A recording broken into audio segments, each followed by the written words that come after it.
Well, this is Jennifer Timber.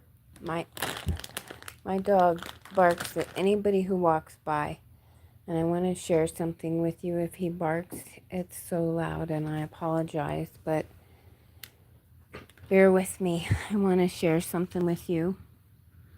I've been trying for the past couple days to go over the. Come on, Timber. Let me put Timber away so that he doesn't. Okay. All right. And then if you could please also pray for my husband. He just had back surgery, so if you hear him angry in the background, it's he's in a lot of pain. He had back surgery on the 1st, I believe, and it's really swollen and just sore. But okay, I would like to go over something with you. This is the restored timeline. I tried so hard to post it. I worked on it, typed it out. But there's things I want to say about it that I couldn't get in there. And then there's also I'd like to ask for help. Like, there's better calendar makers out there and timeline work people than me. And I see this timeline, but I can't get my phone to help me share it. So I'm trying to share it verbally, and I'm hoping that one of the Watchmen Strengthen Ministries, maybe Repo Man, or somebody who has a computer, you could help us see the calendar for the year of 2026 according to God. So this isn't about when the rapture is. I think that the day of the rapture no man knows, and that's true of all of his Moedim. You don't know what day spring comes in. You don't know what day summer comes in. You just know that it's about there. We're almost there, and we're almost there. But I think it's important that we understand the Lord's cycle and what he's saying in his cycles. So I woke up last week, I don't know, maybe a few days ago, and I don't know why the calendar just all of a sudden makes sense. And maybe not all of it, but I'm trying to take what makes sense in my head and apply it to, or apply the Gregorian calendar to what has been made clear to me. And that's the calendar that the Lord gave Enoch. So I call this the restored timepiece. Have you ever wondered how the calendar worked before the world changed its tracking of time? The book of Enoch, Jubilees, and Genesis reveal a perfect 364-day calendar, because 364 divides perfectly into 52 weeks. God's holy calendar never shifts. His appointed feasts fall on the exact same day of the week every single year.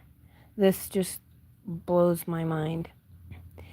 So this alignment with Creation Week. Why did the year begin on March 25th this year?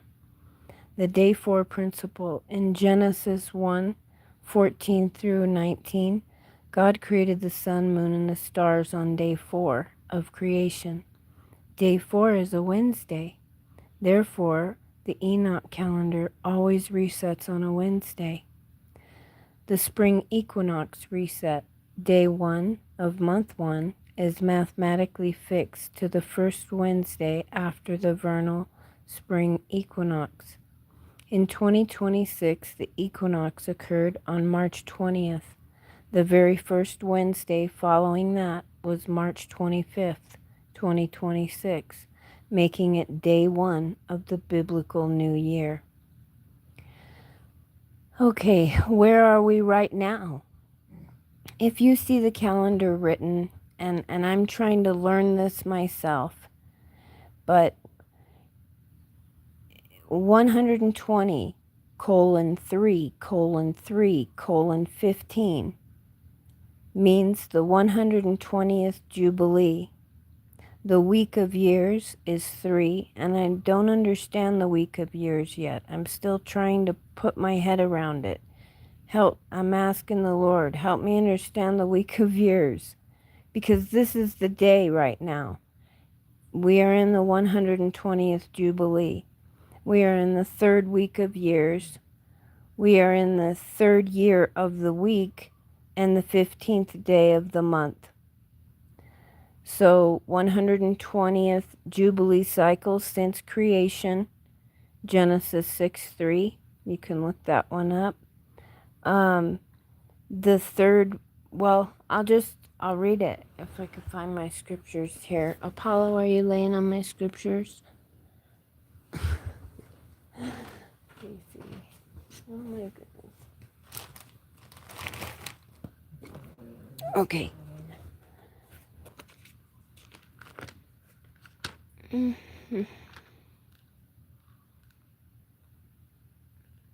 Hey, is there anybody here? Am I saying hi? Adrian. Hi, Adrian. Okay. Genesis 6:3. Let me get there. I wish I had everything memorized like some of these guys. And the Lord said, my spirit shall not always strive with man, for that he also is flesh, yet his days shall be 120 years. Okay, so this is why I put that. We're in the 120th Jubilee. And things according to the Lord are like he's showing us himself. He's gigantic and we're smaller. And then we've seen things on a smaller scale. So we're in the 120th Jubilee, the third week of years, the 7-year prophetic block. So you couldn't see this if this much time hadn't passed. You wouldn't even be able to understand what a 7-year prophetic block is. But everything's in these blocks, and we're in the third year within that specific week. So Passover is always on month 1, day 14, according to the scriptures. So Passover this year fell on April 7th, I believe it was. But before we go to Passover, I want to tell you a story. So years ago, I was a nurse. I was a psychiatric nurse in a level 4 psychiatric facility. I worked with drug addiction, rehab, schizophrenia, bipolar disorder, all kinds of stuff. We had a locked facility, and the most people with I don't like calling people crazy or insane, but they were the most troubled. We had children. 4 years old was probably the youngest little girl I ever met, and we had elderly, very, very elderly. Usually, at most everybody there could walk. We didn't have anybody there that like a nursing home or needed taken care of in that kind of capacity. But I learned a lot in this setting. I got to hear so many people tell me how they were feeling. It was my job to ask, and so I got to see things from so many different perspectives. and hear the heart of the broken hearts of man, like hoping and striving hearts. They were trying so hard to figure out how to just not feel hopeless. So anyway, I took care of many people that were, maybe they tried to end their own life. Maybe they came home from war and they'd ended a few themselves and they were having trouble living with that.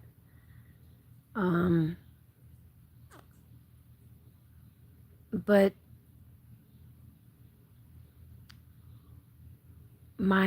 the reason I just want to help you understand my mind a little bit and how I think. I'm not often trying to sound like I know everything. I have a perspective that I learned from other people and that the Lord allowed me to see. And this thing right here that I'm about to tell you is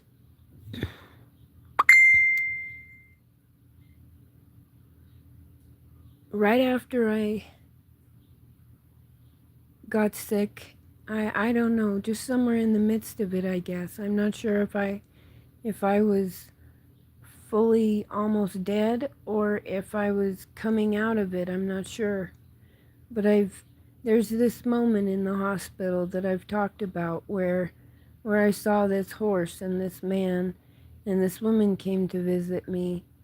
And after that hospital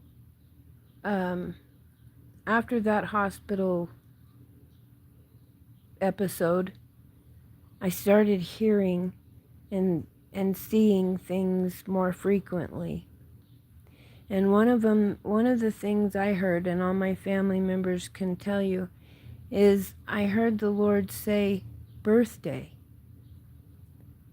Now I didn't know whose birthday. I didn't know what he meant. I thought, my birthday? Whose birthday? What birthday? What does this mean, birthday? He doesn't just engage in a conversation.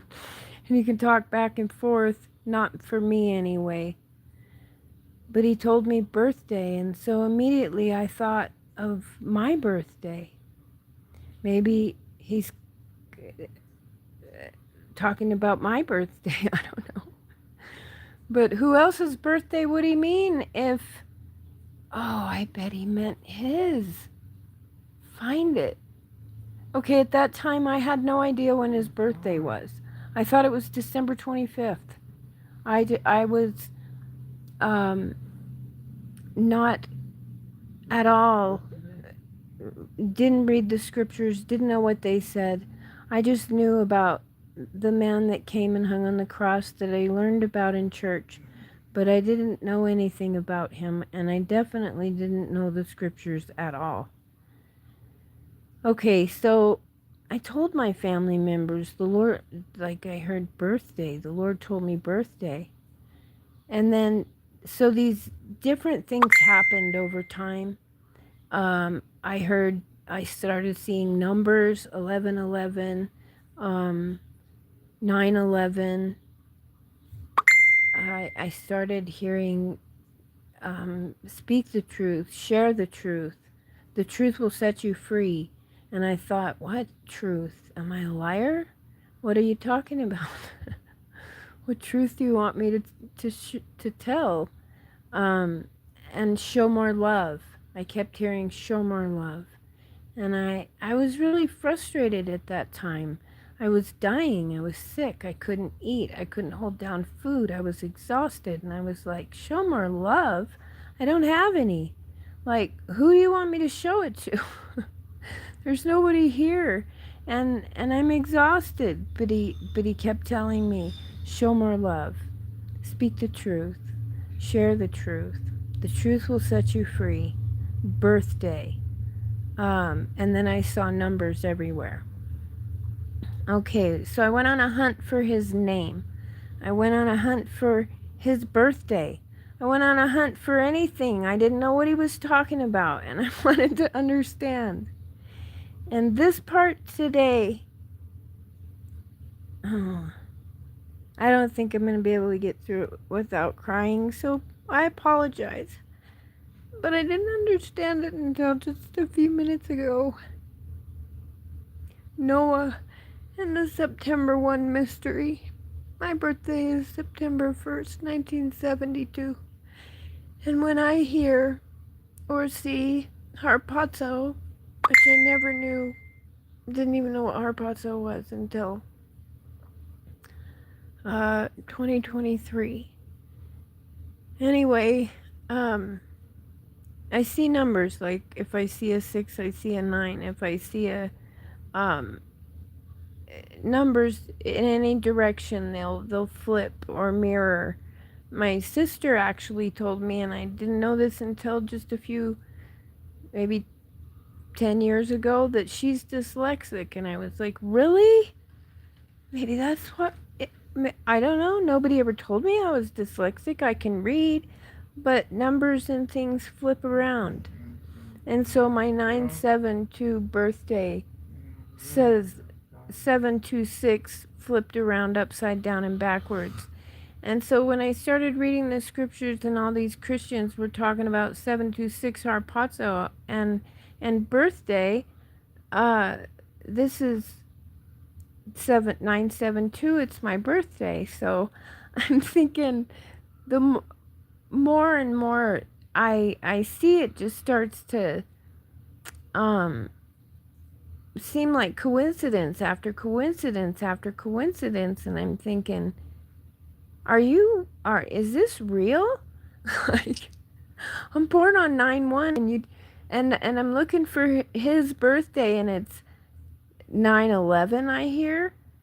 Okay, so you can ask anybody in my family. The Lord told me I'm taking my birthday back and yours. All of them. And I was like, what? How are you going to take it back? And how are you giving it all of them? Who's all of them?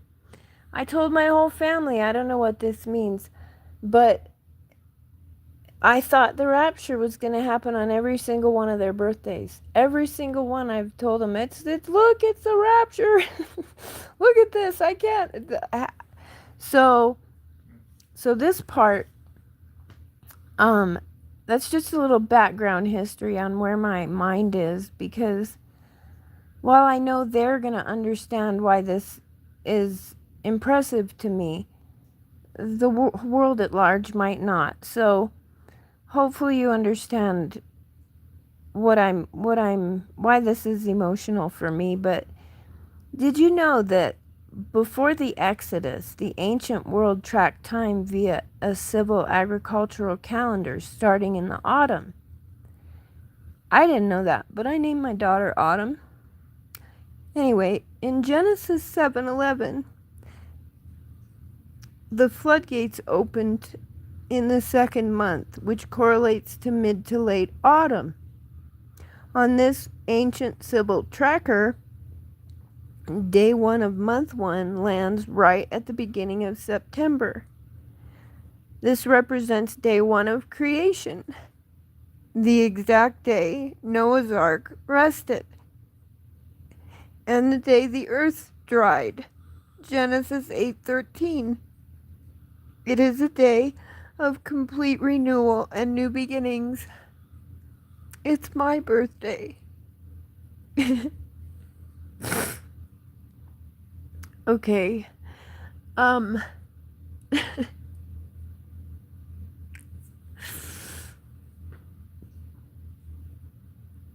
So the beginning of the year, in the beginning, like in the times of Noah, creation, you can also, I don't know if it's, let me see if I can tell you, if I can find my research so I can tell you exactly the truth. But according to, like, On the ancient civil calendar, day 1, month 1 represents day 1 of creation. The Noah's Ark, the day Noah's Ark finally rested, the day the waters completely dried up from the earth. It is the day of complete renewal and beginnings.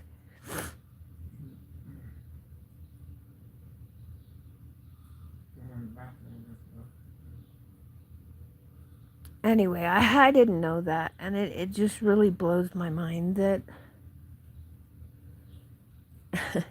birthday. Okay, so I don't know where we are, but the Lord has these cycles, and we're supposed to say thank you on the feast days. Shavuot was yesterday, and new wine is coming, but the rapture is based on, like, if you studied it a lot, it reminds you of a Galilean wedding, Ruth and Boaz. It's the most beautiful story, the way he's connected all these things. Like Ruth left her people. She loved Naomi, and she left with her. And Boaz, I don't know if he and the Messiah were standing in the exact same spot, but the Messiah stood in the courtyard and declared himself, let he who is thirsty, let him drink. He was declaring himself the kinsman redeemer for us. Oh, it amazes me. He loves us so much. Okay, the mechanics of the moon, I'm going to keep going so I can finish. I don't know if I bore people to death or what I make people feel, but I hope this helps somebody, and I hope you know that my heart is full of love, and I just feel in my heart like you're better off if you know where you are. If you know who you are, if you know when you are, you can find your way a little bit better. And that's my only intention, is to help people. Okay, the mechanics of the moon said hi. How old are you? I'm 53. Okay, the mechanics of the moon. According to Enoch chapter 73, 74, and 78, the moon has no light of its own. It acts as a vessel, absorbing energy from the sun in 14 precise parts. The empty moon conjunction, when the moon passes directly by the sun, it is completely dark, or 0/14 of light. The filling moon is waxing. It travels away from the sun. It gains exactly 1/14 of light every day. The full moon, on day 14, it sits opposite the sun, completely full for 14/14. Then it slowly loses 1/14 a day as it chases the sun back down to empty again. It reminds me of a woman's cycle. The complete appointed feasts for 2026. I took Enoch's clock. Day 1 is March 25th, being the first Wednesday after the equinox. I say Wednesday, but Enoch would say day 1 is Sunday, day 2 is Monday, day 3 is Tuesday, day 4 is Wednesday, marriage day. 5 is Thursday, 6 is Friday, the number of man, and Saturday is the Sabbath day. So every feast is permanently anchored to a specific day of the week on the Enoch solar calendar. This is the complete timeline. The head of the year, month 1, day 1, was March 25th, or Hebrew Nisan 578, or the 6th 6 Nisan 5786. Passover was month 1, is always month 1, day 14. So what will the moon look like? I'm only trying to help. Like, I don't care if I'm wrong. I don't care if he's right and I'm wrong. New moon rapture. And my friend, friend of the bridegroom, or Rebecca, or I can't remember the channel name, but if you're right about what the moon is, make me know it. I'm fine with it, whatever it is. I'm a little, like, this has been what I've been praying about, is where, so how did the moon start? But they didn't go out, and they didn't have rabbinic tradition before Abraham, well, even at Abraham. Until the Israelites were given the Torah at Mount Sinai, there was no going out looking for the new moon. So this is a tradition. But we don't know if we're calling the new moon the full moon or the full moon the new moon. And I probably just completely made it clear to everyone else but me. But I can't, like, the moon appears, if you watch it, she goes up to she finally gets to the sun, and it looks like for the next 14 days she's filling up after she was there. And then she gets to full, and she has to go back again because now she's running out. And if you know the truth about the shape of the earth, then this all makes sense. But there is no, I don't know. I think to me, the way it works, it looks like the moon gains her energy from the sun and then goes out and does a circuit and comes back for more energy. Okay, the waving of the sheaf is first fruits of barley. It's month 1, day 26. Sunday, April 19th was the wave sheaf offering. Hebrew, 1st of Iyar, 5786. Then there's the Feast of Weeks, Shavuot, first fruits of wheat, month 3, day 15. That was yesterday. Sunday, June 7th, the first day of the week. You offer up your first fruits, harvest of the Feast of Weeks, first fruit of wheat. Then the next one, and that one's on the 22nd of Sivan. Okay, the Feast of New Wine was month 5, day 3, is month 5, day 3, 50 days from Shavuot. Sunday, July 26th will be that feast. Hebrew is the 12th of Av. The Feast of New Oil is month 6, day 22, counting 50 days from new wine. And that lands on September 13th, 2nd of Tishri. Then there's the Feast of Wood offering, and it's the last 6 days. I'm not sure if I wrote this down wrong or right. Yesterday, I thought it was the last 6 days of the Feast of New Oil, the last harvest that comes in. And then you gather the wood so you can go start the feast. But you don't deliver the feast to the temple on the Sabbath. So you rest on the Sabbath and then offer the new wood. But there isn't like a new wood week or a harvest of the new wood. The new wood is the last week of new oil. And then new oil seems to be running along with when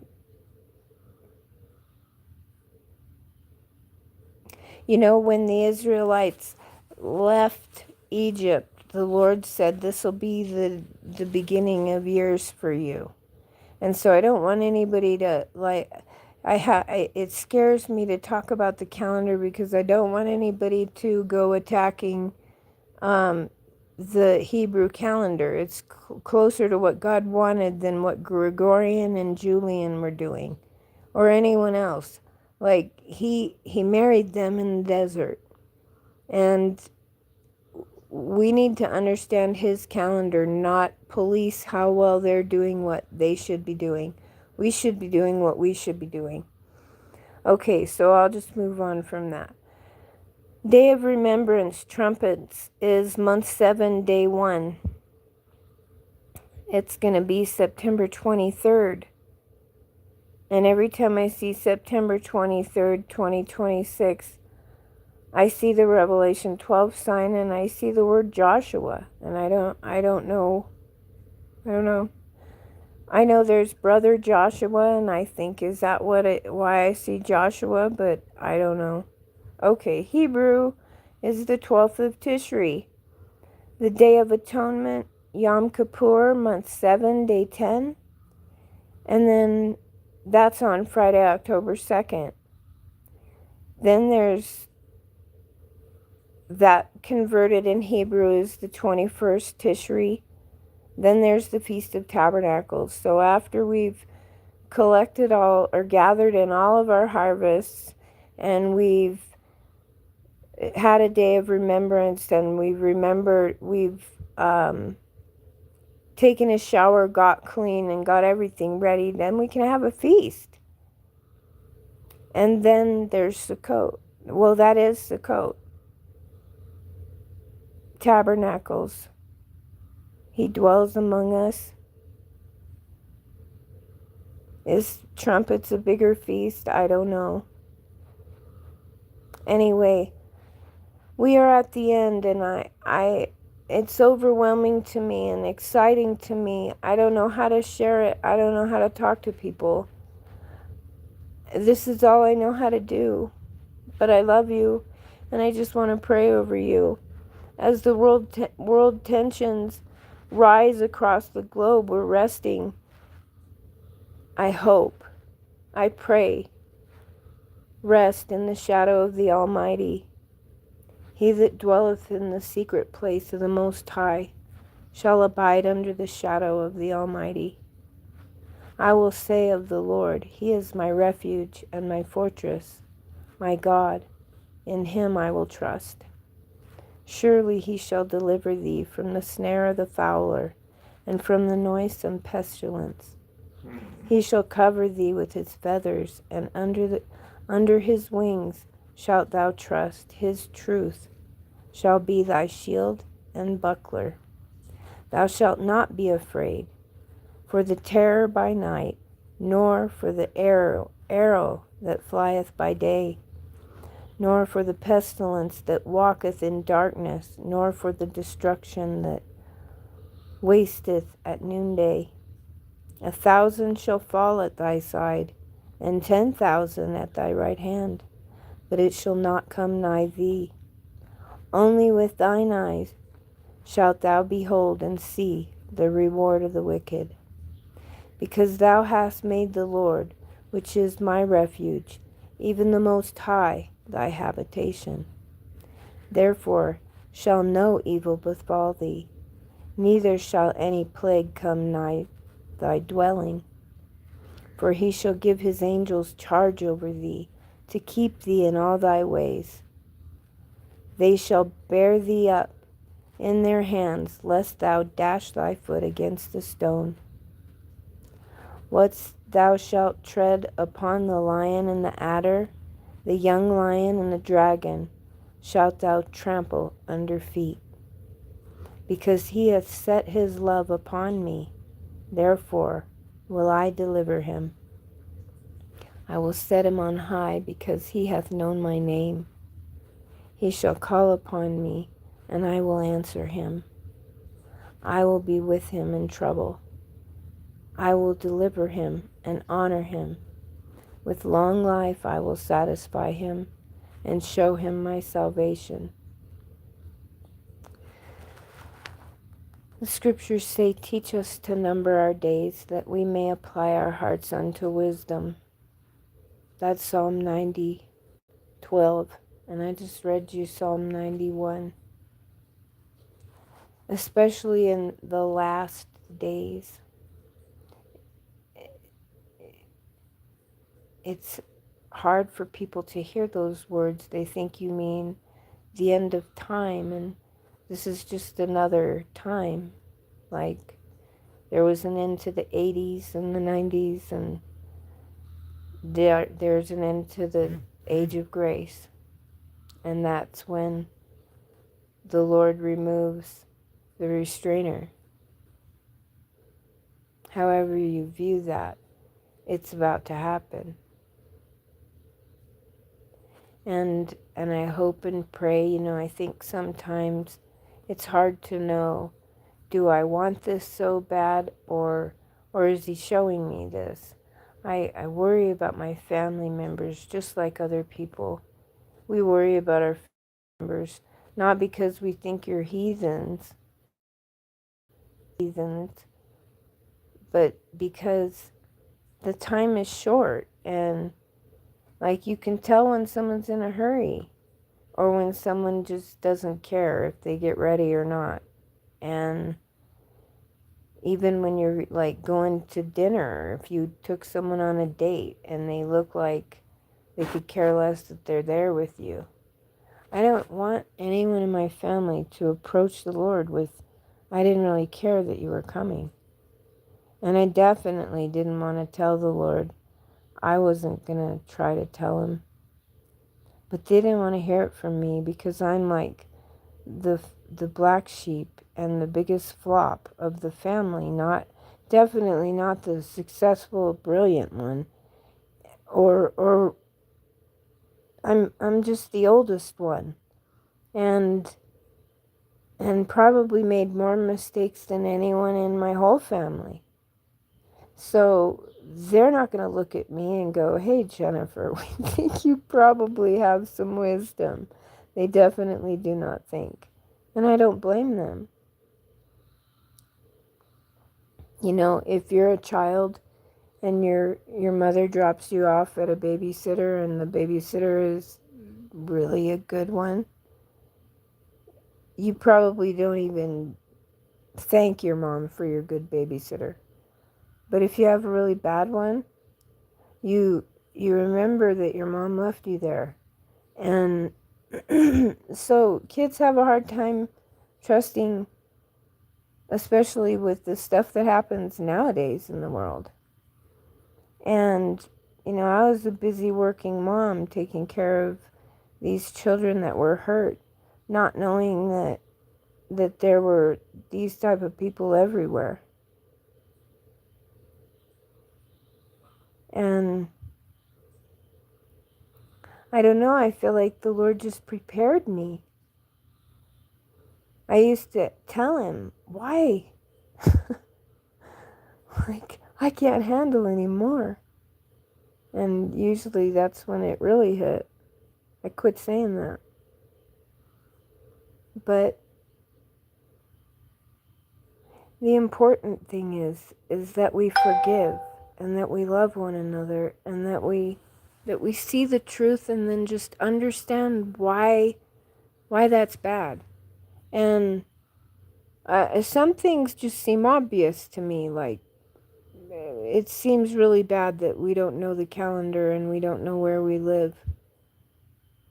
I don't know if anybody has ever had amnesia or woken up and not known what's going on, where you are.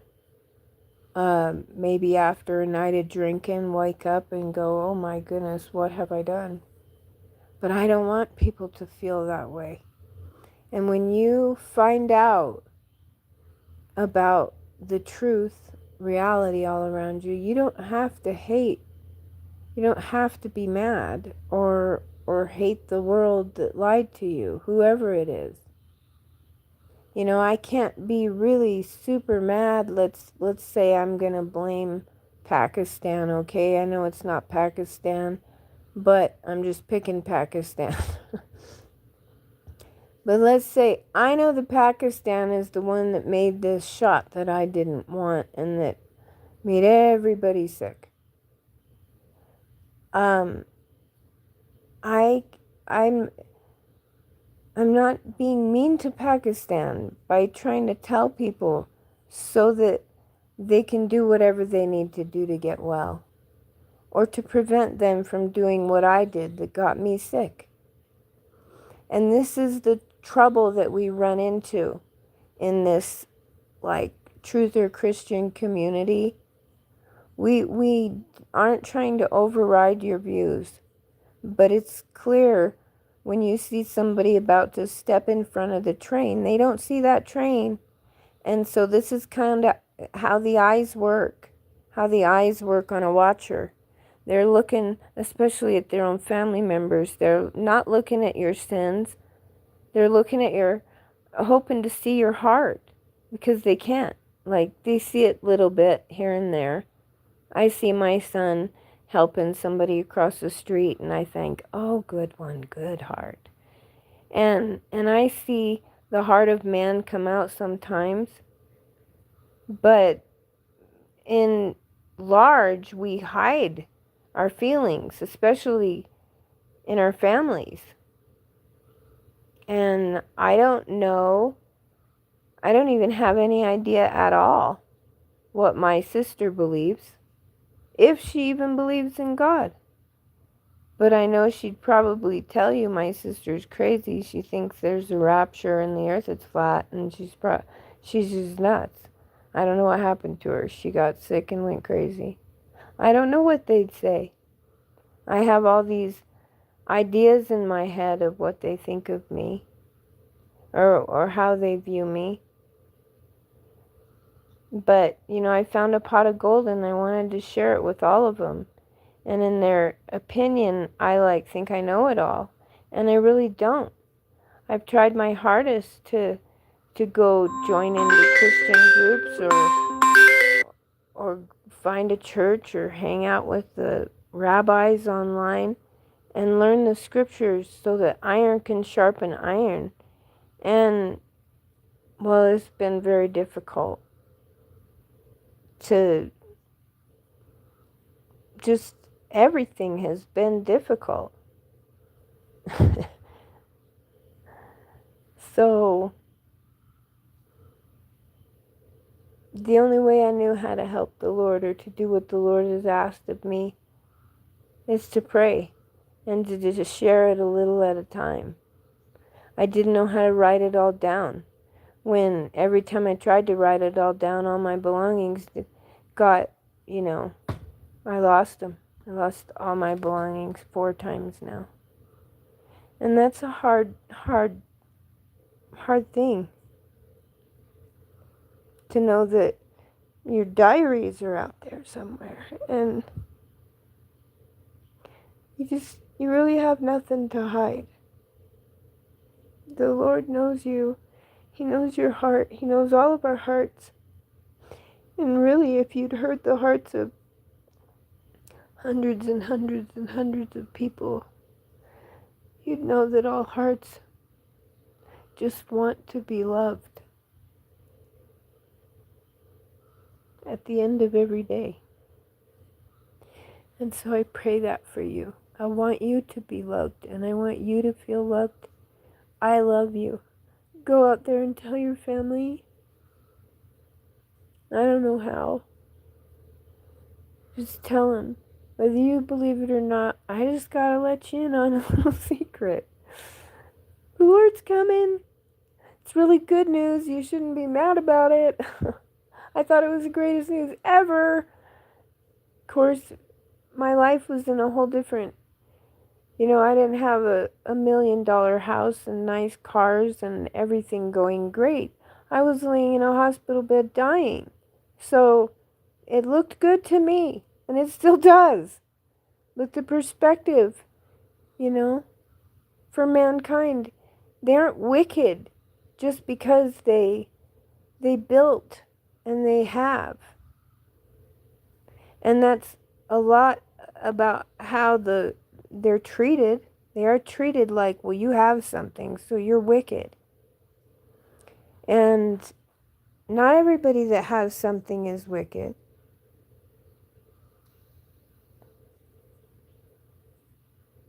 But we need each other. And even if they are wicked, help them. I asked a patient one time, I said, after after I found out what happened to my children, I said, in my heart, I needed to understand, where does this come from? Like, what makes people do this? And so they became my favorite, not favorite, but my choice of patient. I wanted to talk to them. I wanted to hear what they had to say. And I'm telling you, every single one of them, I can't remember one. It started to irritate me. I was like, what? Every single one of them told me that it started with pornography.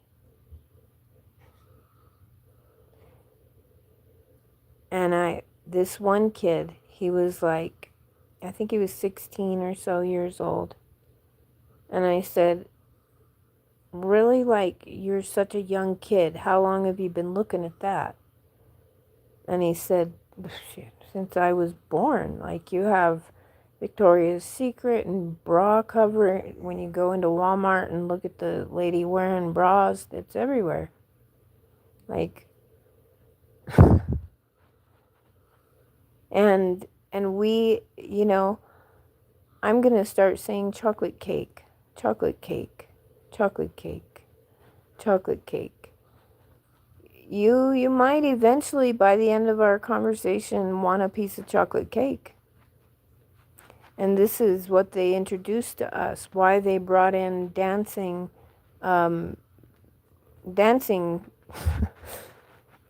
shows for our children, is to impress upon their minds an alternative way of not God. Like, you can do what you want, you can be what you want, you can act how you want. And that isn't the case.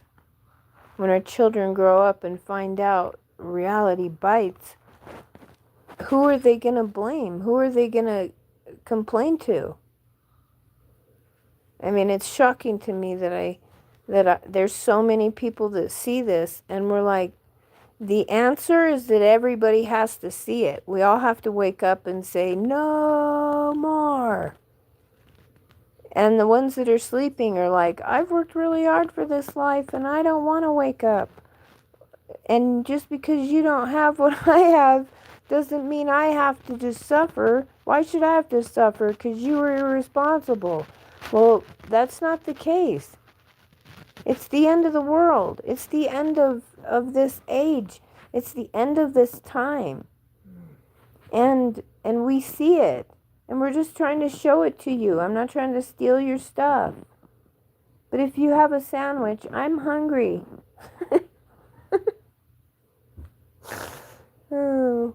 Anyway. Actually, I don't want any sandwich. I wish I had some soup. Some broccoli soup. There's not even anybody here. But there's 3 likes. You 3 people, I love you. Thank you for listening to me. And you must be the 3 that were supposed to hear about this calendar and my September birthday. And just me. Anyway, thank you for coming. Hi, Wendy. I don't know how long ago that was. I just had the phone like up to my head and I was just talking, hoping that I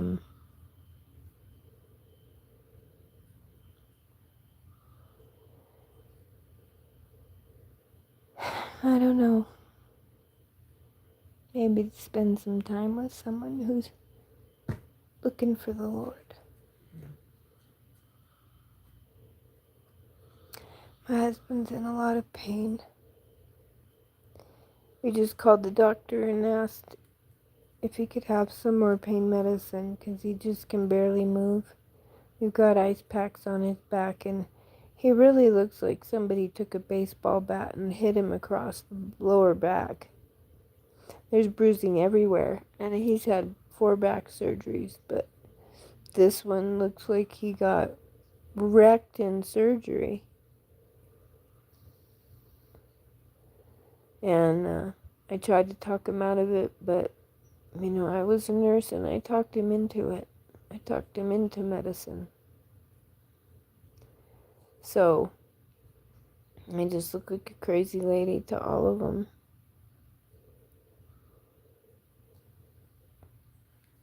But I'm still rapture watching. I'll never stop. I know every day is a day closer, not a day farther away. That's for sure. And I'll tell you what, in 2023, when the Lord said, I am coming, I didn't think, when my dad said, I'm on my way, I was like, oh, shoot, Dad's coming, and we got ready. We didn't go, well, yeah, let's give him a few hours. So I never, ever in my life heard the Lord say, I'm coming. And in 2022, I heard him say, I'm coming.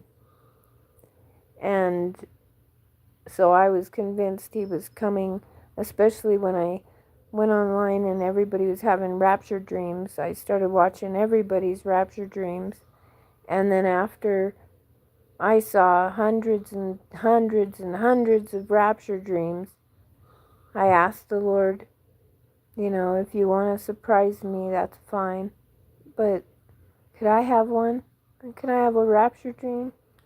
If the rapture is real, like if not, don't give me one. But if it is, please, can I have one too? And then I had one, and instead of being grateful, I thought, oh, it's just because I wanted one. Probably. I asked for it, and medicine teaches you to think that way. And so I asked the Lord, if that was from you, will you give someone else close to me a dream and have them come and tell me about it? It doesn't even have to be a rapture dream, just so that I know it was from you. And 3 days later, my son had a dream about a moon that with a big claw mark in the sky. He said that the moon was in the west, moving towards the east, and it turned to blood, and the sky tore open. There were people outside filming. Everybody was looking. He had been yelling, you guys need to get out of here. There's not enough room. I don't know where he was, but there were a bunch of people in a crowded space, and he was telling them they needed to get out. There wasn't enough space. But he went outside, and he found me recording the moon already, and I was super happy. I loved it, which comforted him and made him feel better, that I was already there and happy. So in my dream, I was standing on white rocks. My dream was during the night of December 31st to January 1st. And so I woke up in a whole new year, a whole new day, it's hard for me to say what day it was. I don't know whether to say it was 3 days later or 4 days later that my son had a dream, but it was 3 days later he went to bed and had a dream after I woke up from mine. And my dream, I was standing on white rocks. It was springtime. It was beautiful out. And I was talking to two women, and I was telling them about the rapture. When the rapture occurred, it was daytime, peaceful, beautiful. Didn't expect it at all. And a lightning just boom struck from every direction. It sounded like screeching metal. I couldn't cover my ears or my eyes. Then I had another dream of a wheat field, and all of a sudden everything in the field turned, like if you were to see a Walmart shirt turn into Versace, or a Yugo turn into a Lamborghini. Everything that I was looking at turned spectacular. The air even turned to gold dust. And I started running, and off to my right I saw a hill with 5 lambs and the Messiah standing there holding them, just sitting there on the hill playing with the lambs. And I stopped and said, "You have babies."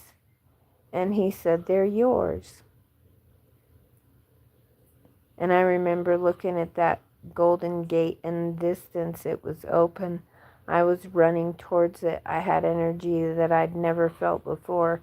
I felt like Bella in Twilight running through the woods, like I could move just because I wanted to. Whew, I was going, and I felt the wind.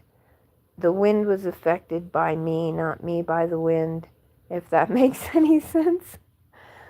Um, and I've had these dreams throughout my life, but I wish I could have more. I wish I could have so many more. I used to have dreams when I was younger, and they scared me. I didn't understand them. The very first dream that I remember was in a lighthouse. And this lighthouse really exists. I saw it in a picture and almost fell over. Um, and then it's in the weirdest part is it's in a place that I actually was once. And I never saw it because I never came out at, I never went in Hatteras, North Carolina, this lighthouse. I dreamt of it when I was a little girl, and I was heading up the lighthouse. There were children with me, a bunch of them, and then my father, he was leading us up the steps of the lighthouse. And as I went up to each level, I'd look out the window, and there was a man standing on the road off in the distance. He looked like he had a dark hoodie on, and he was dark. I couldn't see him. But I don't want to say that he was scaring me, but I didn't know who he was, and not knowing is what scared me. Then every level that we went up on the lighthouse, children would disappear. And when I got to the top, I was the only child left. And I looked at the furnace thing inside the lighthouse, and all of the children their faces were showing up in the flames. They were smiling, they were happy. They weren't like screaming in the fire, which was my concern. I was like, they're not hurt?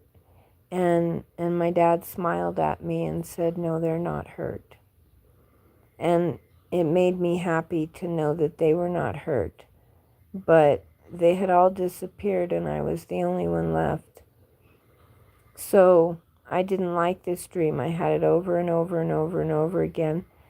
And then the last time I had it, the man on the road, that I would look out the window and he'd be standing there watching me, like he could see me from a mile away. In the lighthouse, through a little window, he would look right at me, look me in the eyes. And each time he would be closer. And so I didn't know, once he got super close, what was he going to do. And the last dream that I had, I was expecting him to be at the top of the lighthouse, and I never did see him. So the not seeing him, when he kept appearing closer and closer and closer, I don't know. I just had some weird dreams that I used to have dreams that I was in the bathroom on the toilet, and then my grandma would say, "Jennifer!" And I'd say, "I'm sorry, Grandma. I thought I was in the bathroom." And so I had to learn to question myself in a dream and while awake. Am I awake? Am I asleep? Am I really in the bathroom? And I've woken up from one dream into another, and then thought I was awake and then woke up into another. My husband has done the same. He thought he was in a replay that he couldn't get out of, in a loop. And he kept telling me, "Jen, this dream, it was terrible. I finished this cement floor. I finished this slab, and then I walked out. I got up, cleaned up all my tools, went out, and came back in, and I had to finish the floor. I hadn't done it at all. And then So I finished it. After like 5, 10 times, I was like, what's going on with this floor? Yeah, they're, I don't know. These dreams teach you things. They teach you, they teach you how to step outside and how to see. Um, I learned how to be conscious inside my dreams. My husband, he just gets mad and fights. And I'm like, why don't you tell the concrete the next time you have a dream and you walk in and the concrete is unfinished, tell it to finish itself. So we have a lot of power we don't even know we have. And